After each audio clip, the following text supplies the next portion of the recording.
What's up, everybody? Shawn here with another live to roll. Yesterday was President's Day, so we'll talk a little bit of FDR, and then we're gonna get into polio. Talk to our friend Doug here about his experience living with polio. We'll get into some intros here for you guys and get into the show. I am Shawn. I'm a C5, C6 quadriplegic from a snowboarding accident 20 years ago. And then, Tom, you want to go, or do you want to be the one to introduce Doug? What's up, everybody? I'm Tom Conway. I'm a little sick today, um, but I'm here and I'm smiling. It is a beautiful rainy day in Southern California, where we're coming at you from. I am a C6B quadriplegic for the last 26 years. Take it away, Bobby. Not a problem. Thanks, Tom. Hope you feel better soon. And yeah, that nasty cold is going around. But I'm Bobby Rohan, C5, C6 quadriplegic of almost 35 years, coming next month. And I'm honored to introduce our next guest. I got to be on his podcast about a month ago now. I think time flies, but had a great experience. And take it away, Doug. Thank you so much for joining us. Great to be here. Thank you guys for having me on again. I'm a polio survivor, as Shawn says. Do I have to say how many years?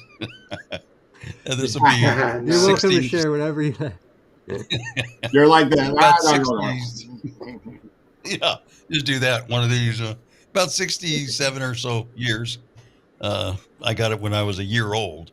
So, yeah, just I know no different. So, Educate me a little bit, if you don't mind, Doug. What is polio? What is polio? Well, yeah. It's not just that shot that you get as a kid, and that's kind of the point, I guess. When I was a kid, they didn't have that shot. Thank goodness that's all that it is today, because absolutely. wonders of modern medicine has made it, so that nobody has to be at risk of contracting that anymore. So, but what is it? How does it affect you? How can it affect you? And we can kind of get into all that as we have this conversation, and we can talk about what FDR had to do with that and all of that. But it's actually, years ago when I was a kid, it was called infantile paralysis, and that's because it affects mostly young children. So it was kind of odd that FDR got it. I have an uncle that got it later in life as well, but it affects the nerves. It's actually called poliomyelitis, and it affects the nerves. Yeah, so it interrupts the message from your brain to your muscles, so they atrophy instead of where you guys have spinal cord injuries. So you don't have feeling, right, in those extremities. Yeah. Right. Yeah. So and that was always a kind of a misnomer when I was growing up. People would see me and they didn't think that I had any feeling, below. So somebody with polio or a survivor does. Yeah. So it was purely just motor function. It wasn't like sensory loss. No. Yeah. So just paralysis. No paralysis of the motor function. You can still feel. Yeah.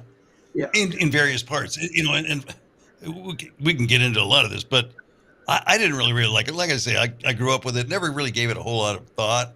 But as I got older and got more curious, and then we had the advent of the internet, and it was very easy to research these things. I could go all over the place with some of these stories, and I try to make some sense out of this. But I just remember growing up and hearing stories, and I don't know if you guys, Bobby, might be old enough, but but I heard stories about Wilma Rudolph, who was an Olympic runner, and and they would always talk about her and what an inspiration she was. She had polio and she was winning gold medals at the Olympics. And as a kid, I'm thinking to myself, am I not working hard enough? I mean, there is no way I'm going to go out and win a gold medal, And really, it wasn't until later that I started researching polio, and I found an article that was going kind of through the statistics of it. And so for the vast majority of people who even get polio, it, and you hear this with a lot of diseases, right? There's flu-like symptoms. There's a fever and there's aches and all those things. Well, the vast majority of people just think they have the flu and it goes away and they never think about it again. And then and that's like 1% of the population. And then of that 1%, then there are people who get diagnosed that they had polio, but never have any lasting effects from it. And then the next group is the small percentage of that small percentage who might have some mild effects from it. And then there's this smaller yet still percentage of people who have paralysis like I do. I'll be honest with you, I had never felt any kind of issue with having polio until that moment. I was kind of in a funk for a couple 3 days.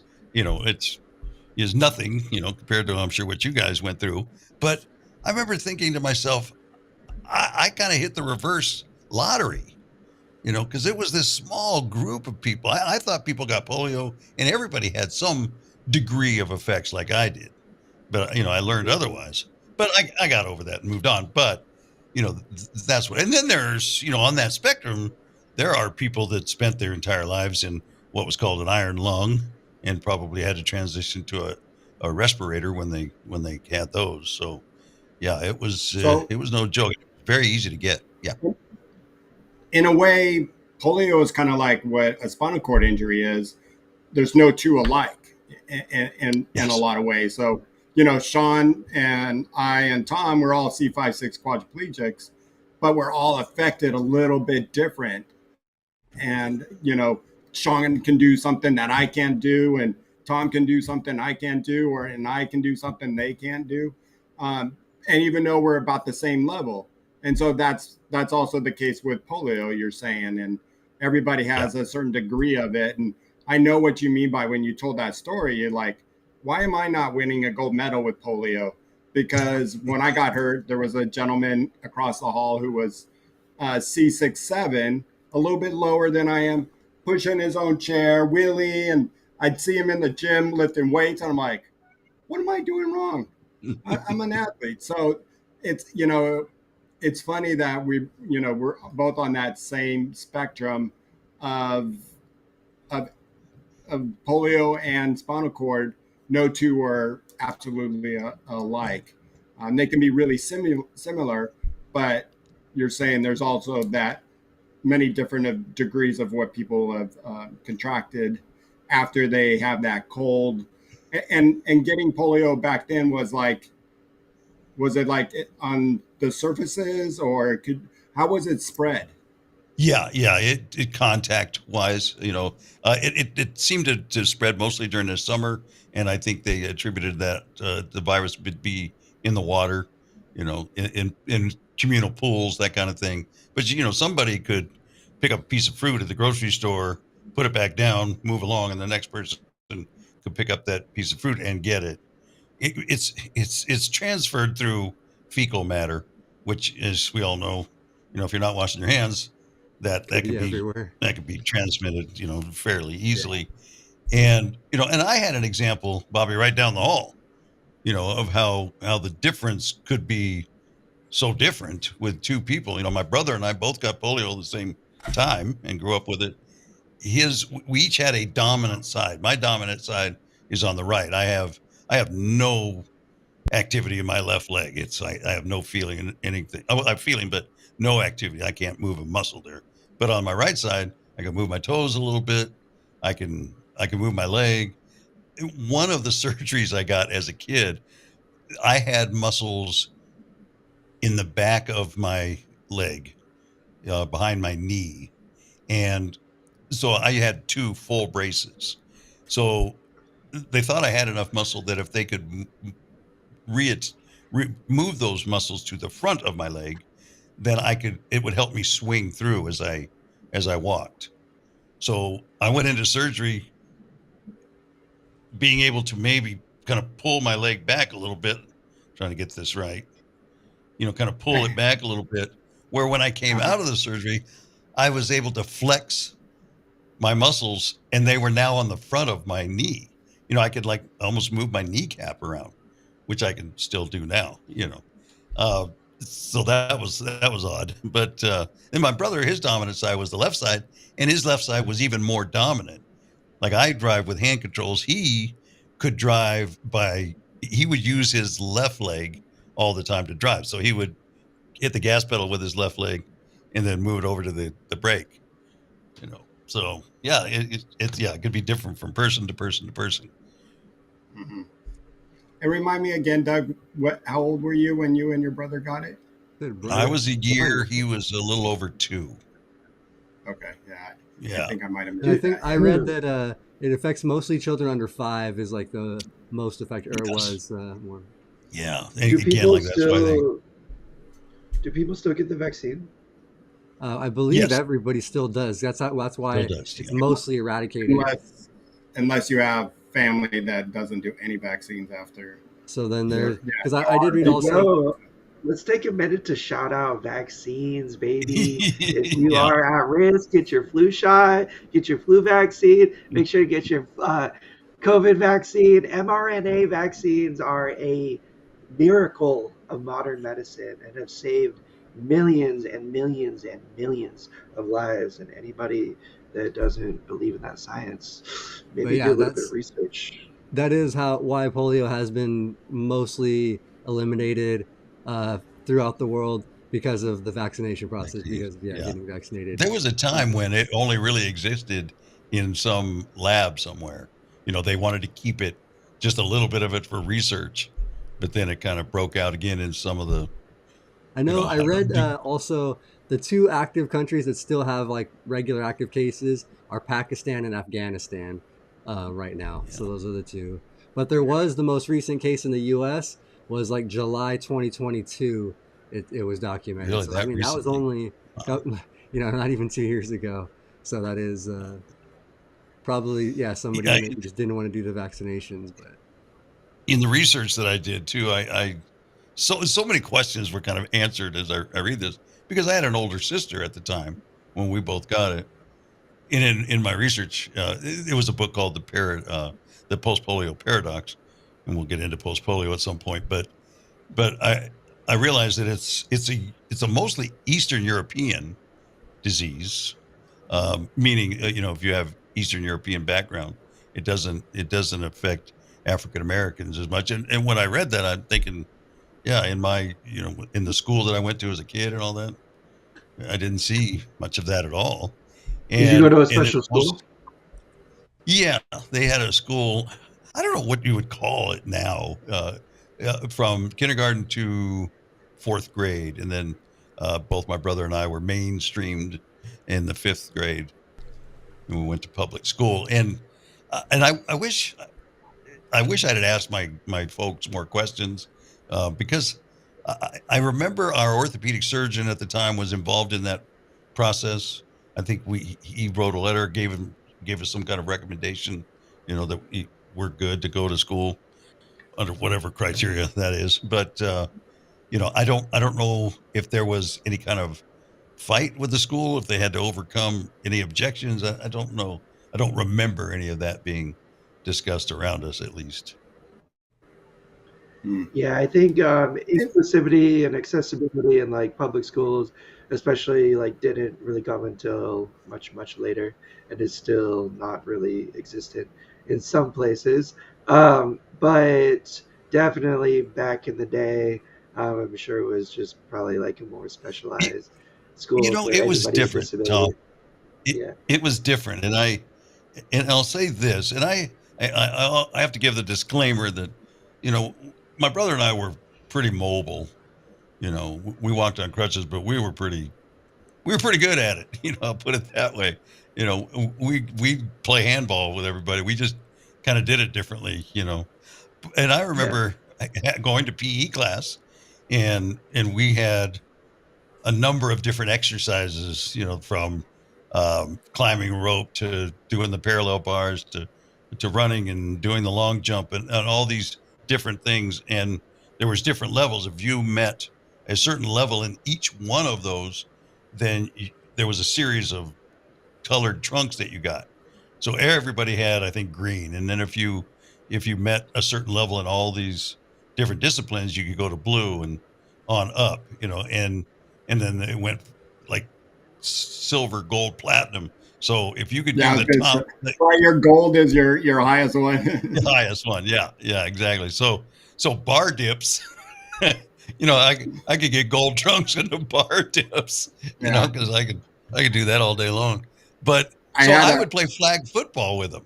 We'd go out and my buddies and whoever was playing flag football, we kind of came up with this scheme that I would run out, and and then somebody would pass the ball to me, and I just hold up one of my crutches, and if I could hit the ball with my crutch, I had it. Then even it would drop to the ground, but now I have the ball. So I'd start running, and of course, they would catch up to me in no time and pull my flags off. But I didn't care. I was involved in the game, and there wasn't any of this.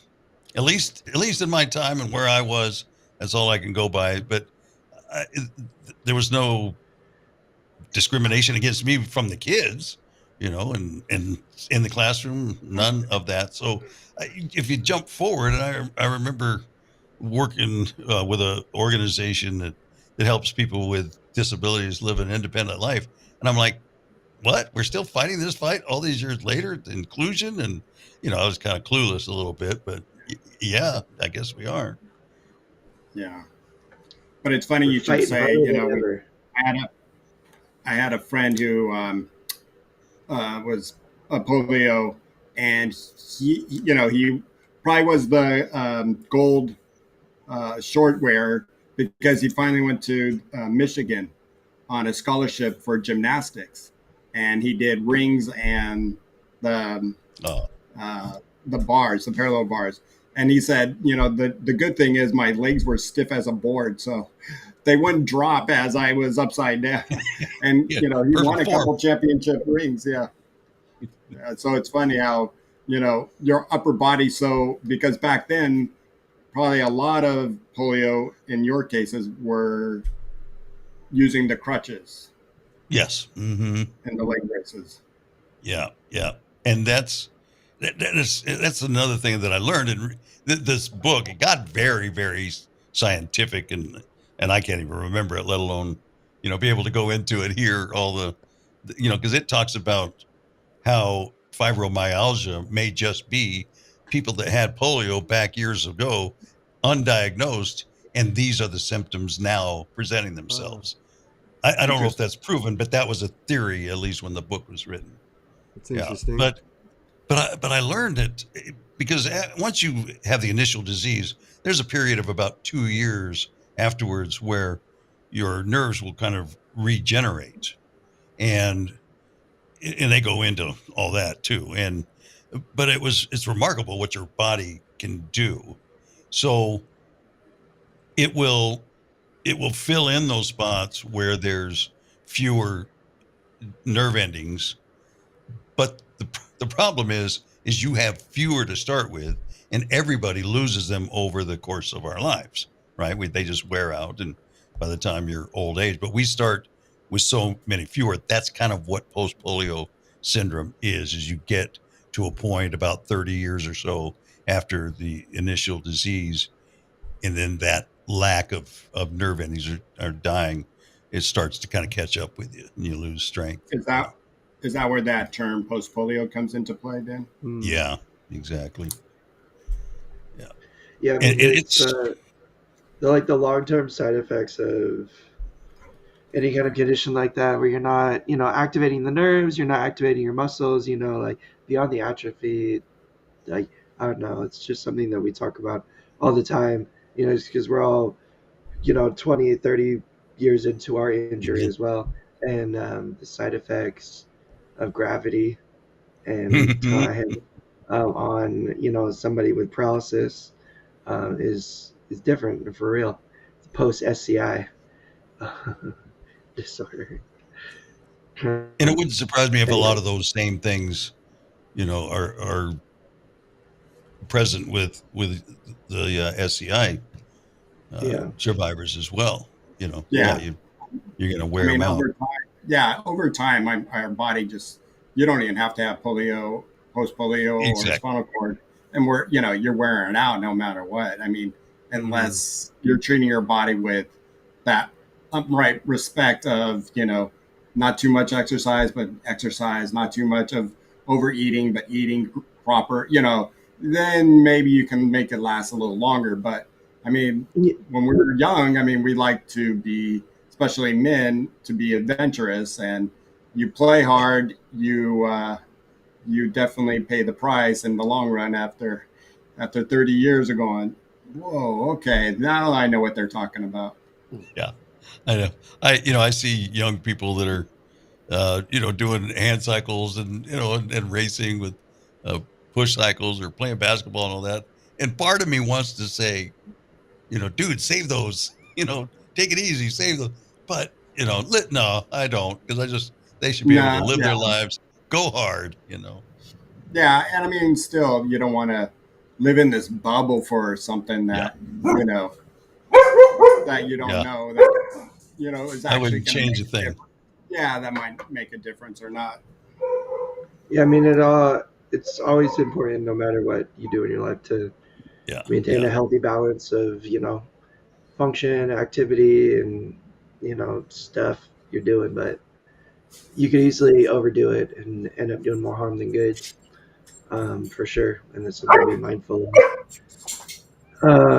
somebody's got something to say. Yeah. Yeah, she wants to play because it's Yeah. raining and come on. But To Um, bring it back around to FDR too, um, when he contracted polio, he, like you say, he was later in life, and his career And I in think, yeah. politics was already taken off and all of that. And but just the will that we've learned to know about FDR, he wasn't having anything. He was going to fight this thing through, and he bought the place I was telling you about, Warm Springs, Georgia, and he would spend a lot of time there trying to rehabilitate, thinking that he maybe could walk again.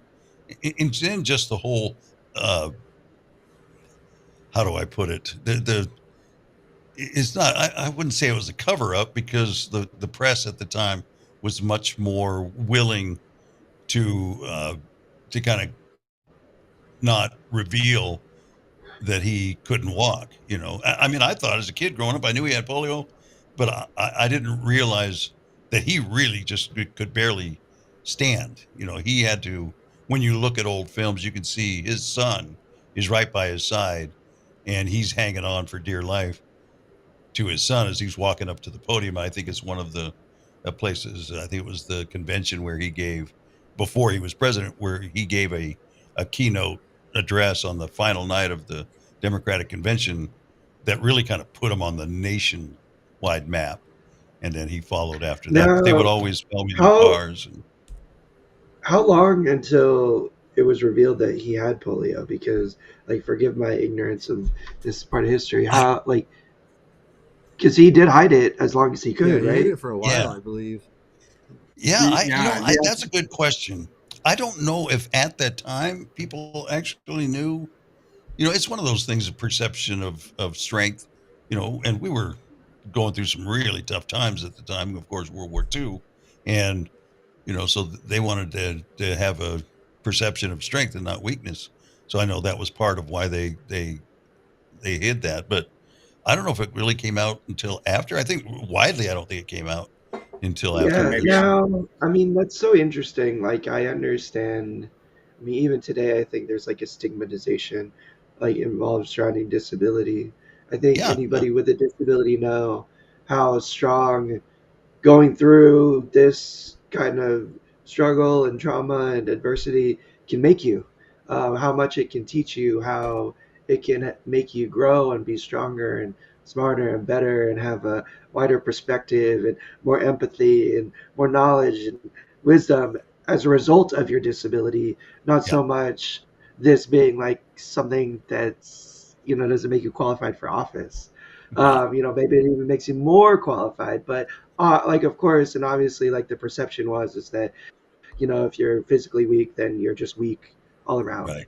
Yeah, Despite, just like what Bobby and you were saying a few minutes ago, like, it could provide another kind of physical strength for those who have the ability to overcome whatever loss they experience, and figure out how to live and how to function, how to do it, and not just function, but be And better than thrive. anybody else because of this particular circumstance. And I think that's just a very interesting thing to think about and understand. I understand like why FDR and like the um, government at the time probably chose to hide whatever they did, but it also like makes me sad that that's the case and that's the situation. How many more individuals could he have inspired? Kids growing up with polio and disabilities and stuff like Yeah. that. I think Yeah. he could have changed and positively enforced so many individuals' lives, but Yeah, and I think a lot of that too is we don't want to see our leaders weak in a sense. I mean, Yeah. look what's going on right now. I mean, it's not disability, but it's age, of the next presidential race of 81 versus 77 or 78. It's, you know, we don't want to see these weak people in power. And I think get these that's, old white especially people out of office. Oh my god. back, but Yeah. especially back then when, disabilities weren't, uh, you know, wasn't out there like it is today, where you see Of them in any type. commercials and stuff like Yeah. that. And I Yeah. think that's, like Robert said, you didn't see him much in his chair. And he actually had a special chair made that it didn't even really Mhm. look like a wheelchair. It was so small. And I don't know, Shawn, if you got it, but I did get to go to the FDR museum in Washington, D.C., and it's right next to the Martin Luther King uh, memorial over there too. And there's a statue of him in his chair, in his wheelchair, and you can barely see any of his chair underneath him. Like you wouldn't even know if you had like a blanket just over the top. You would think he was just sitting in some regular chair. It was smaller than mine, and I got a pretty small chair for myself, which is 15 wide and 15 length, and it was smaller than mine. I'm just like, dang, that is a small chair. So, what did he do in the way of promoting the vaccine and leading, or like, was he a part of helping end polio, or at Well, least you've like heard in the way that it existed? you've heard of March of Dimes, right? I have not. Mhm. March of Dimes started with President Roosevelt. And I can't remember his name now. He had like a top friend, advisor slash lawyer that did everything for him. If he would conceive of it, this is the guy that he would go to and like make this happen. So this is the guy that purchased Warm Springs and and got staff in there and took care of all these things. Well, he wanted to have a fundraiser so they could fund research for the vaccine. And the organization became March of Dimes, but it started because the campaign was for everybody to send in a dime for the president. So that's what people did. They just any spare dimes that they had, they would send. So they called it the March of Dimes. And I have pictures of me and my brother as a kid in front of a bakery with these two cakes where they had put all the dimes in the frosting, so there were dimes all over these cakes. So But that was started it the March of Dimes. not Hmm? not to stop you, Doug? But if I remember March of Dimes, it was always at the grocery stores where you'd slip your dime into these little slots. Am I You correct could on do it that? that way too. Yep, yep. There was many Yeah. ways to collect the dimes. Yep. And it was an annual event, and probably people did it all around, all year around. But so that was the organization that was formed, called the March of Dimes, and so they funded that research. And there was two gentlemen that created a vaccine. There was Salk, and I can't remember the other one, but Salk had a dead virus version, and the other gentleman had a live virus. A much reduced, but there was a live component to it. And Salk is the one that kind of won out. And so once they achieved this vaccine, and then they were on their way to eradicating polio, the March of Dimes, to this day, I believe, is the only organization that was formed to end a disease that actually ended that disease. So now you have this big organization of fundraising and research and all that. Are they just going to shut it all down and go away? This is what they're faced with, you know. So that's when they decided to change the focus of the organization to birth defects. So now the March of Dimes is still around, and that's their mission, is to fund research for birth defects. So that's part of his legacy. That is really amazing. I did finally get that picture, Bobby. Let me. Did he do anything forwarding ADA?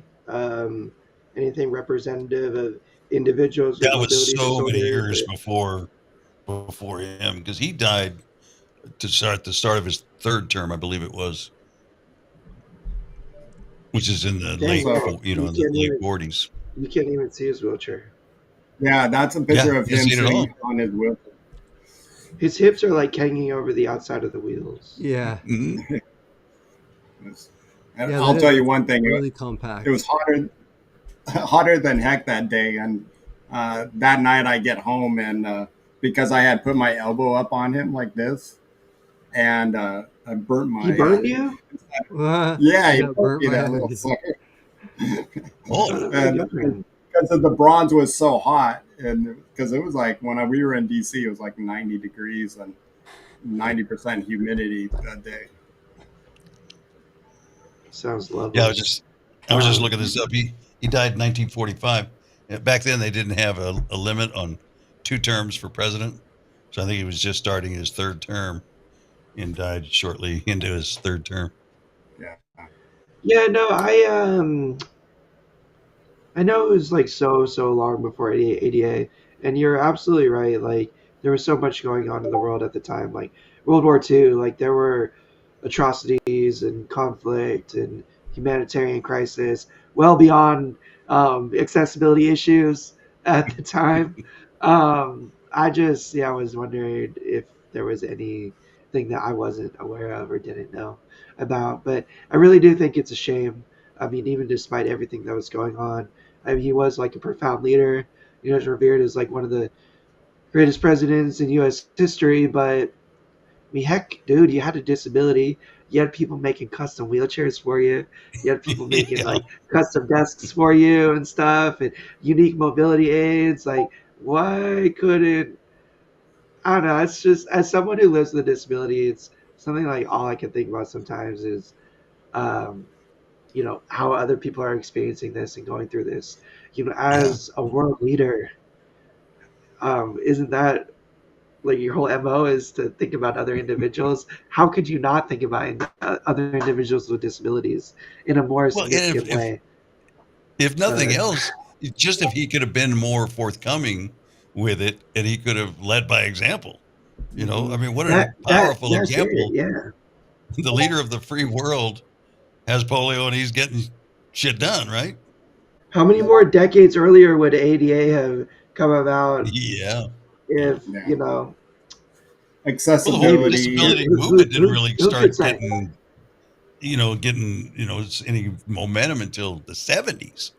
So that's 30 years later. No, you're right. It's crazy. People were denied access to college, basically, and on the sole premise that you can't be because you're disabled. And they probably didn't use that word. No, they used the C word. Yeah. We could say it. We're crippled. It's all good. The first person to ever refer to me as a crippled was a polio survivor. And it was this guy I met at a wrestling tournament that my brother was attending. And he came up. He was similar to you. Like, I think he had some mobility issue as a result of having polio early on, but it wasn't too significant. And he came up to me and he goes, "I'm crippled too. I'm crippled just like you." And then he was like, it's okay. We can say that because we're both crippled. And I was just like, kind of like 13, 14 years old, like, what the fuck is this guy saying to me? But it's all good. Uh, I'm curious because you guys have covered a lot of stuff on this show, so you may have covered this already. yeah. But it's interesting, like we were talking about before, is that there's still the issue because of the things that people feel comfortable in saying to you. And I'm just interested to see what the kinds of things that people have said to you. I've got a brother that's walked on crutches in the third grade, so I can say that. I mean, I'm sure we've all heard them Yeah. all. Yeah. Yeah. Oh Yeah. yeah, I get that all the time. Um, and especially just to those who are on the streets.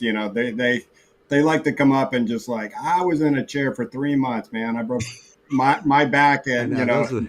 here he is standing up, riding his bike, and saying hi to me, and it's just like, oh, okay. So I always try Yeah. to lead with love and positivity. I try to understand like where they're maybe coming from, like their intention.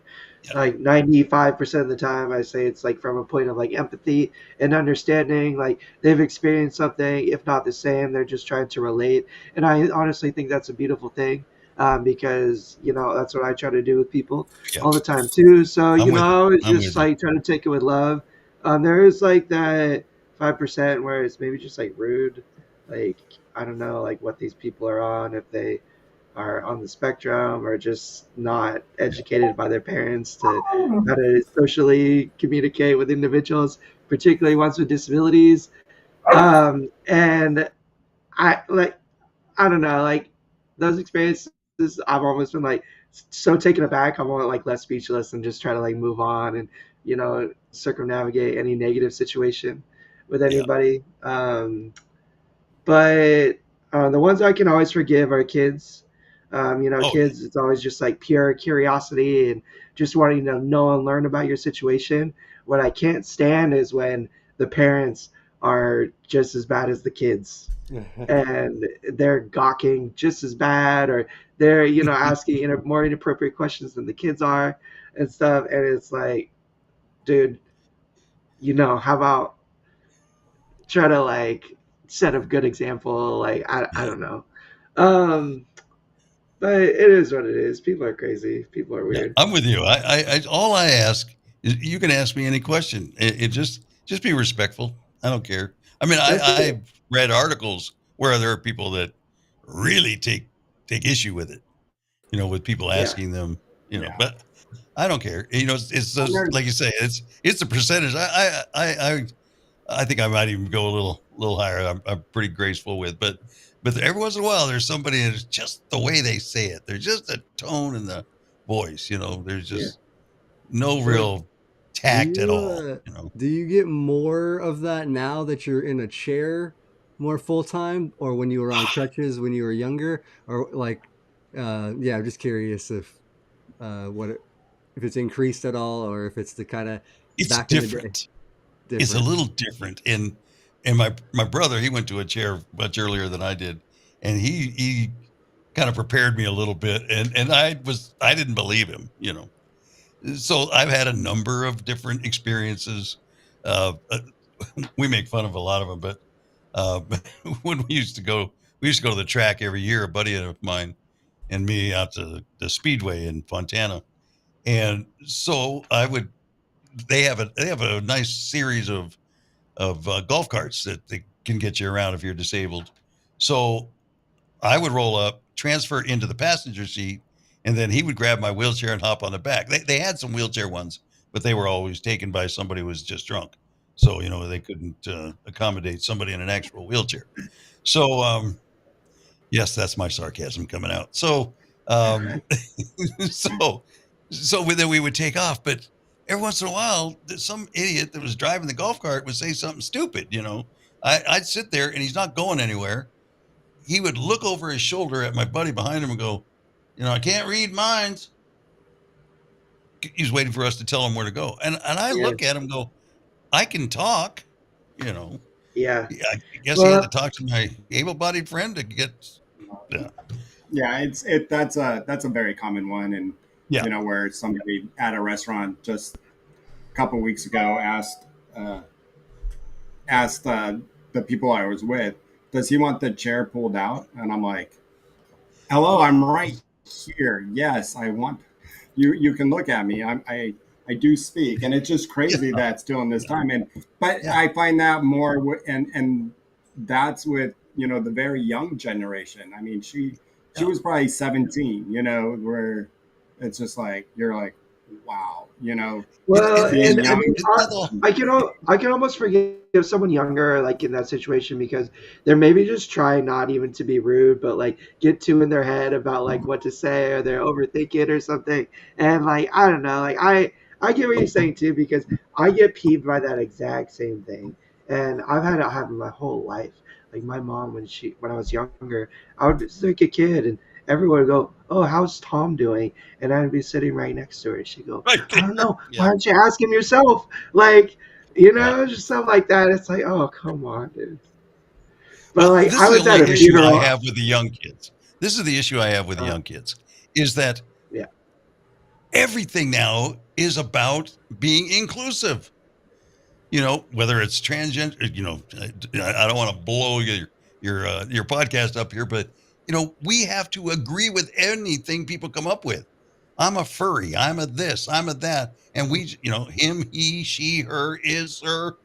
We have to accommodate everybody, but and that's what they're being taught, right? To be accommodating youngsters now. Well, then when it comes to us, why can't they be that way? Why are they shy around us? Or yeah. don't know what Well, to say to us? I feel you. Just to preface Yeah. this, here at Live to Roll, we support all furries, all genders, Mhm. anybody, whatever you recognize, more than welcome here. We love you all. Yeah. Uh, And I'm I down with that. I'm totally down with that. No, and like I that's know what how you. I try to be like is down with everything, like as long as you're not harming anybody, as long as you're not doing anything that's inappropriate to, anybody, like, whatever, do your thing. Like it's all good, and Yeah. like Yeah. there's a space for everybody. Like it doesn't matter how you dress, what color you are, where you're from. We're all brothers and sisters in humanity, Yeah. and like we should all just love and support one another. I've had some But pretty good yeah. I've had some that's pretty not good experience though with youngsters. And the one that I love is when I go into a restaurant and they're down with it. They like they do it every day of their life. They come up, they pull the chair out, they don't even ask you. They put it away somewhere, and I almost want to give them a high five. You're Well, on I don't know. top of it. It happens with everyone. I was at a funeral just a few weeks ago for my grandfather, and my family were like, "Oh, where are we gonna put him?" Because like the pew wasn't accessible and stuff. It's like, oh, you could ask me where I might want to be, like not refer to me as this like object or something. Like I don't know. It's just like maybe like almost sick. I was like, oh my god, Yeah. people are just gross and Hey, weird and I mean, rude. please let me say I'm not mad about it or anything. Like I say, I take these things with grace, and I don't ever say anything to anybody, and I don't feel the need to. It's Yeah, it's a yeah. rare case when I had a guy, and I can't even remember what he was saying. It was so ridiculous. He was drunk, and so I give him a little pass for that. He didn't know what he was saying, but the problem was he worked for an organization that helps people with disabilities. And the Yeah. things that he was saying, I had to stop him. I had to say, you can't be saying these things if this is what you're going to work in this arena, in this community. Can't be saying these things. And I mean, I'm not saying I'm right. I would say maybe No. even more, I'm more wrong than I am right.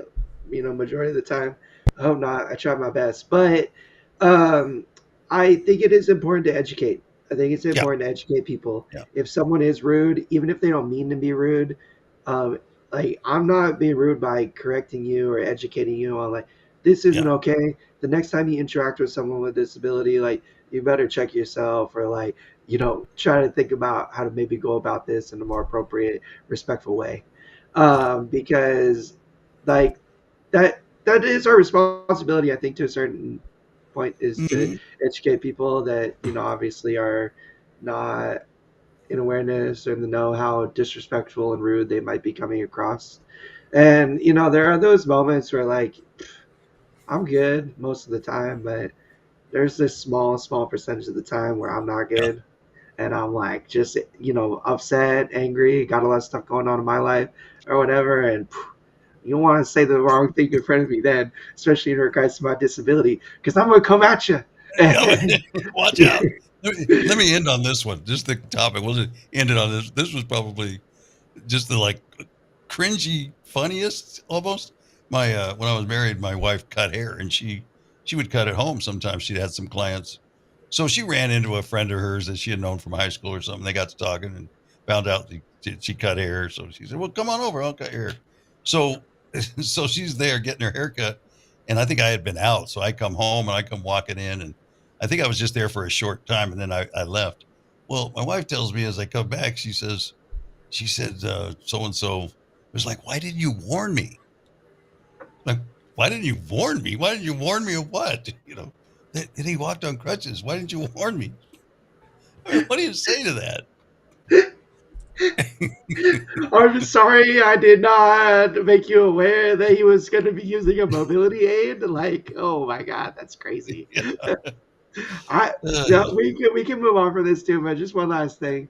I was at the dentist just a couple months ago, and I stay in my chair. My chair reclines back and tilts, and I've never had an issue with them just doing my cleaning while I'm in the chair. Um, but I had a new dental tech this time, and you could tell she was a little overwhelmed. She was like wondering how this is gonna work or if she was gonna be able to do it. And she was trying to make some small talk, and she goes, um, she's like, "You got a pretty cool chair. Like, it's cool that it like folds and stuff." She was like, "Do you sleep in your chair?" And I'm like, "What do you mean?" She's like, "Do you sleep in your chair every night?" I'm like, "No, lady, I get out of my chair. Like, that would be crazy to stay in my chair all the time. Like, sure, if I've had one too many at the bar, I can't transfer out. I might crash for a couple hours in my chair. But I don't know. I just think sometimes people's ignorance and stuff, it's just really weird, kind of wild. And I wasn't rude to her because she was Yeah. being Yeah. nice and she was being You're being respectful. nice. But I did say, like, no, like, I transfer out of my chair. Like, this is just something that I use to get around during the day and stuff. Like, let me just educate you a little bit. And also, like, yeah, no, people don't really sleep in with their wheelchairs like that. So, do we have any advice for our able-bodied friends after they've listened to this? They may never open their mouth around us again. So this is a place I would imagine we can voice these things, right? I know. So, I Yeah, have I a think bunch of what are some? able-bodied it's friends. kind of like that. It's like that saying in the sense that, yeah, we see it. You can educate to a point. But I think we find it just because of our situation a little more on the humorous side and sometimes Yeah, more on the arrogant side. They might not see it that way. And I think it goes both ways with, a lot of different things, someone who might be overweight, yeah, yeah. to, someone who might be different because of the way their skin is, and so I just think overall, or their sexuality preference, so I think it goes all ways, and no matter what, there's we all ask stupid questions. It just, when we have it to ourselves about what we live with every day, then that's where we talk about it. But I'm sure that the four of us here have said something stupid about someone else's Guilty. uh, That's yeah. culture, whatever you might want to say, and it can even go down Absolutely. to political.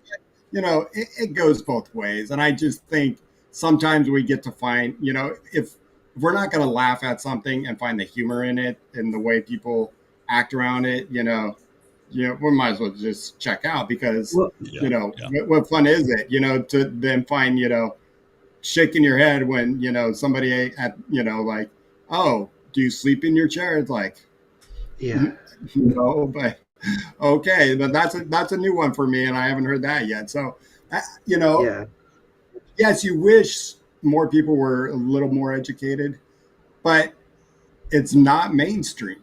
It's not out there, Yeah. very little on TV, you know, and by luck, I mean, here's how ignorant I was when I first got hurt. I'm sitting there in the ER, and the doctor says, the first doctor came in, was checking me out, and he said, "Son, I'm sorry, you're probably never going to walk again.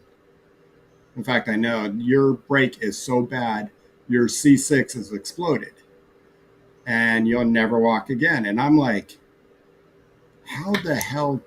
Wait, you can break your neck and not walk? I thought you're just born that way. But that's what I was thinking. I thought everybody who was in a wheelchair was born that way.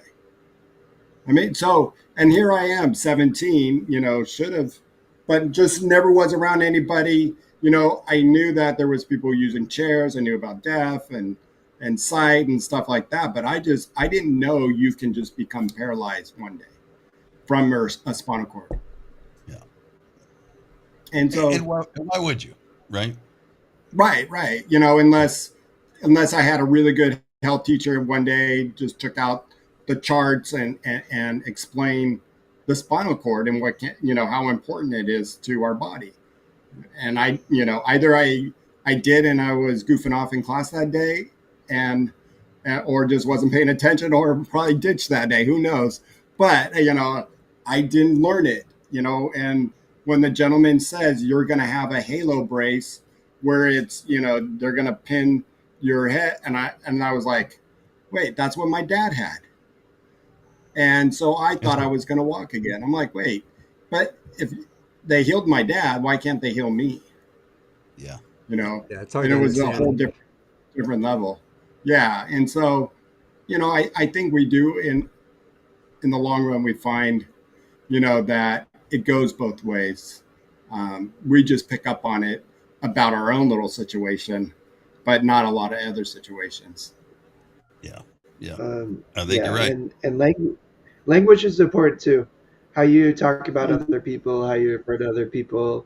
Um, I think it's important for everybody to be conscious of that and how they are perceived by others, to best go about, operating in the most respectful, positive way possible. And I'll be the first to tell you, like, I fail. But I'm always working on learning. And that's like the important thing, is to, be open-minded to learning and growing as a human being. Yeah, I've done those things too, and you try not to repeat them, right? Yeah. Try to learn that lesson I the know we're first time. getting a little bit out of time, but I wanted to go back to something, Doug, with, back on our topic with polio and stuff. Explain, we hear polio, and then we hear that expression post polio. And is that, I think when we had you on last time, I think we touched on it, but, we have a different audience here, and we're talking more about polio than anything. So, my mother-in-law, she was one of those that later in life got it. She already had a kid and pregnant with another when she got her polio, and unfortunately that she lost her child because of it. And then I just always knew her as, oh, she has post polio. That's how she always called it and related to it. Had to walk with a walker. So, I didn't know, before we wrap up, and maybe this might be a long discussion where we have you back on, which I would love to have you back on. But where's that fine line of polio versus, post polio? Well, this is how I understand it: is that post polio comes up, and syndrome comes up about 30 years after you get the initial disease, because it's those nerve endings that have grown and rejuvenated themselves to those places where there weren't enough, or maybe even none. And I can't explain that scientifically, but it was in the book, and they talked about that. And then, so it's just, there's fewer to start with, and they wear out. So it comes up 30 years later. And this is something that I've been looking for an expert, like a neurosurgeon or something, that could come on my show, and we can have a lengthy discussion about this because I'm curious about it, and I'm sure there's other people that are. So I can't say. So is when she started referring to it as post polio, was it? Oh, do we freeze this? He froze, I Uh, think. we lost Doug. We'll come back to that in a second. Real quick, I guess while we're waiting for Doug, why don't we go ahead and thank our sponsors?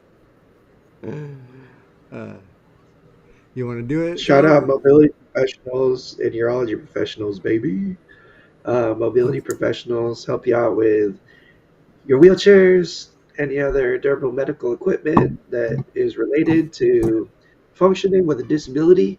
They got your back. The only thing is, you got to be in Southern California to be able to use them. So, if you're lucky enough and you find yourself in that situation, do yourself a favor and give them a call. Urology Professionals is their sister company specializing in anything urological supplies related, catheters, other related stuff to catheters. They got you covered. They are also a national company, so anywhere in the US of A, if you need help getting catheter supplies or anything like that, give them a call, give them a Google, let them know Live Troll sent you. Yeah, they are awesome companies.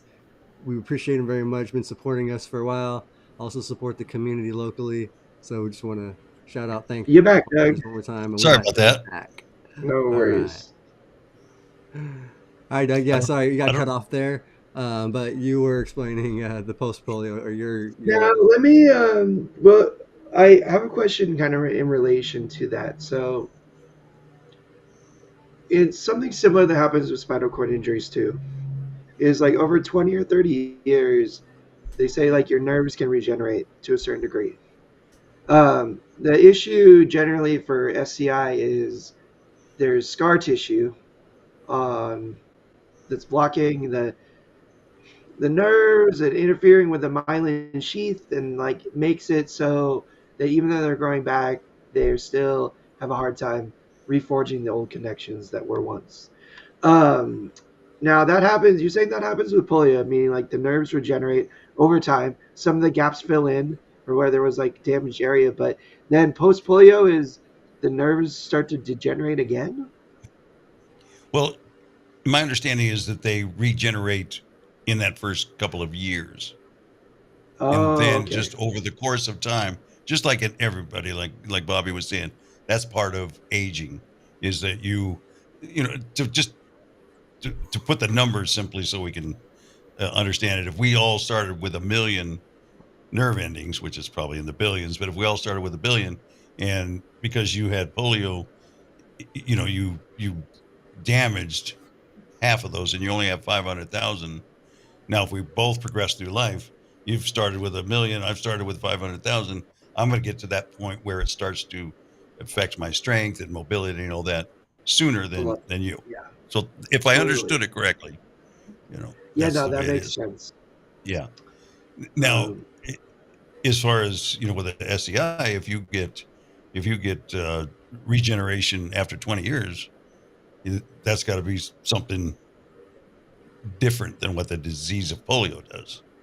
yeah, no, the best way, the most common description I've heard of that is changes happening within our injury. So Yeah. maybe different sensory than what we've felt or experienced before in our Mm-hmm. injury. Like I've heard of individuals feeling their bladders more or differently, 20 years post injury, or, like having different sensory sensation, different. But I don't know if that's so much like learning the language of our paralyzed body and how it communicates to us, and or it's like Yeah. the nerves maybe reforging and giving us maybe a little bit more information than we were getting before. I couldn't say. I'm not a neurologist Yeah. or an expert in any of this. This is just purely based off like a lot of firsthand descriptions from people who've been injured for long, long periods of time, and then of course my own experience. Yeah. Big shout out to Olivia. We love you, Olivia. Black Olive in the chat for the $20 super chat. Olivia, you're amazing, and we love you. not just because you support the channel so much, but because you're a beautiful, amazing person. But we also do appreciate the support for the channel, and we love you. Yeah, thank you, Olivia. Appreciate that. Appreciate And all I you also guys shout watching in the out chat. Oh, good. Erica too, Miss THC Goddess. I don't know if you're still here, but you were here earlier in the chat, reminding everybody to hit the like button and join the Discord if they want to. Which I'll reiterate that, but also happy birthday to you, Erica. It's your birthday. It's your birthday. We Oh, love happy you. birthday. Erica's amazing and a huge supporter and friend of the Lip Troll Show, particularly the T Fizzle Gaming. So shout out, Erica. We love you so, so, so much. And happy birthday, girl. Hope you're Shout having a out. wonderful day. Since you just mentioned gaming, I'm gonna do a little show rundown, and then Doug, we'll send it over to you for kind of some final thoughts on anything else you want to share about polio or yourself, or what's going, anything you want to leave us with. But yeah, T Fizzle Gaming tomorrow, Wednesday. You on, Tom? Got 5 p.m. tomorrow. Check him out. Be on with Tom. Be gaming. Probably playing some Fortnite. Maybe some other cool games. Oh, and your mom, Alice Conway. Shout out real quick. Just gave us another super chat. So thank Aw. you Oh, for Mama, supporting. We I appreciate love you. you Love so you. So much. I just got to spend the weekend with my family and celebrate my sister's birthday, my dad's birthday. So happy birthday to them too. oh yeah, happy Lots of birthday. let's shout out my mama, Mama Conaway, because she's the best person on the whole planet, and I love you so much. So thanks for the support, Mama. Yeah, thank you. We do really appreciate that. You guys really appreciate everybody in the chat. And then so yeah, we got tomorrow T Fizzle Gaming, and then Thursday we got Bobby on with Robert and Luis rolling over the hill coming up on this Thursday. Bobby, what are you guys talking about? We got I know we I got. actually have mobility professionals Oh, Dean is themselves. on They're this week. That Dean is right. McCabe is on this Okay. week, so we're going to Shout out talk about Dean. catheters, the different types of Absolutely. catheters, and he's an old man like us, so we're going to talk a little bit of aging and a little bit of his Olympic career and what he's doing now that sports are not his number one thing, but I think what I see on Instagram with him, it's his daughter who's playing water polo and just scored the overtime winning goal. So I'm sure we're going to have some great conversation with him. And for those that are thinking about switching catheters, it might be an interesting show for you. Definitely There you one to go. check out. Dean's a very inspiring, He is. cool, amazing individual. Yeah, Dean is an awesome guy. We appreciate him, and yeah, shout out because he is mobility professionals, or there and always part of the community. He's the mentor's mentor, as he's called around the Triumph community and stuff. So And speaking of cool, inspiring individuals, Doug, you are one of those. Um, sorry, man. Are you done with the shows, yeah, go for Sean? it. I That was, we got Tuesday, um, 3:30. We'll be back every Tuesday, every week. We're on, you guys. Next week, I think we have another cool guest, Tyler Allen, coming on, talking about some outdoor recreation and stuff like that. So we got spring coming. Start talking about some fun outdoor activities. But yeah, go ahead, Tom. You want to kick it over to Tom for Tom, kick it to over to Doug. Doug for final thoughts here. Yeah, Doug. You are a very inspiring individual, not only for all that you've overcome, but all that you do to continue to educate and teach and inspire with your show, your podcast that you do, and coming on here, hanging out with us on our channel. But what words do you want to leave us with? On polio, on life, on anything? The floor is No, yours. so got about another hour. Haha, Yeah. we No, can. no, We no. can. I do. Let's Yeah, go. definitely got to get you on, Tom. We've had Shawn and Bobby on. It's your turn, so we'll have to do All that right, soon. man. And We and I will. guess just I want to start with saying that I'm just a knucklehead who has an opinion. Don't go to your doctor and say this guy on this podcast said this. I'm an idiot. So yeah, these are just kind of my interpretations of what I've read and then my life's experiences. But I do want to say thank you guys for having me on. I love the show. I've just found mobility partners just shortly before I found you guys. They've been great, getting a new chair through them, and hopefully I'll get that here in the next few weeks.